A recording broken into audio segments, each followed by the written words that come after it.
दोस्त अदा नूर मोहम्मद ख़ास के लिए जी ये शइ ऐं संदसि औताक ते हिकु कचहरी मतल हिकिड़ी शइ नज़र मां निकितल आहे त दिलि चाहे थी त उन थोरी झलक तव्हांजे साम्हूं अर्ज़ु रखां थो। पंहिंजी धुन कंपोज़ कयल राग मालकोस।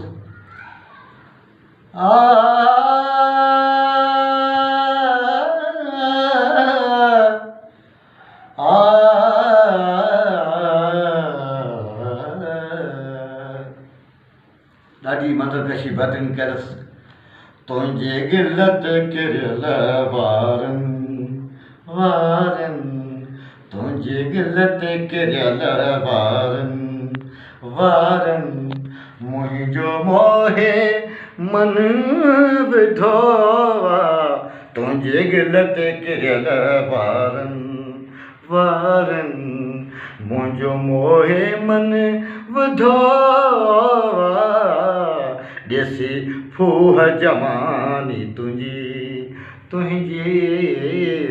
ॾिसी फूह जवानी तुंहिंजी मुंहिंजो होश उॾी वियो तुंहिंजे गिल ते किरियल वारनि तुंहिंजे गिल ते किरियल वारनि तो छोड़िया वार पंहिंजा कयो हेज हवा तोते तो छोड़िया वार पंहिंजा कयो हेज हवा तोते चुमी हवा बदन तुंहिंजो कयो केॾो असर मूं ते वञी मुंहं ते गिलाफ चढ़ा वञी मुंहं ते गिलाफ चढ़ा तोखे लोक सॼे त ॾिठो तुंहिंजे गिल ते किरियल वारनि तुंहिंजे गिल ते किरियल वारनि मुंहिंजो मोहे मन ॿुधो ॾिसी फूह जवानी तुंहिंजी ओ तुंहिंजी ॾिसी फूह जवानी तुंहिंजी मुंहिंजो होश उॾी त वियो तुंहिंजे गिल ते किरियल वारनि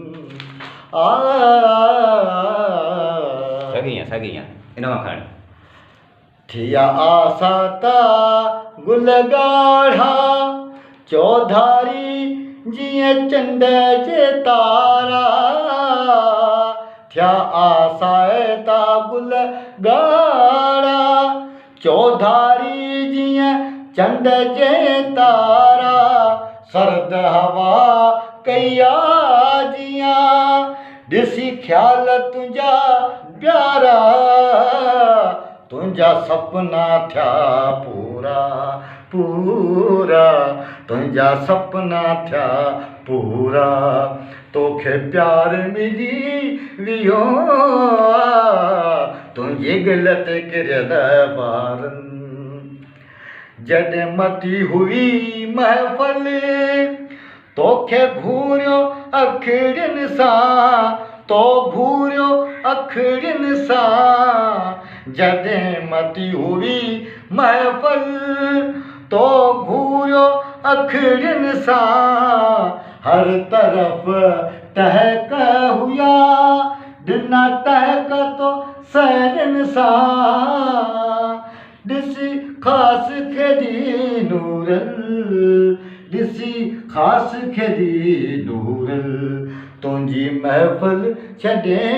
वियो तुंहिंजे गिल ते किरियल वारनि तुंहिंजे गिल ते किरियल वारनि मुंहिंजो मोहे मन वधो ॾिसी फूह जवानी तुंहिंजी ॾिसी फूह जवानी तुंहिंजी मुंहिंजो होश उॾी वियो तुंहिंजे गिल ते किरियल वारनि तुंहिंजे गिल ते किरियल वारनि।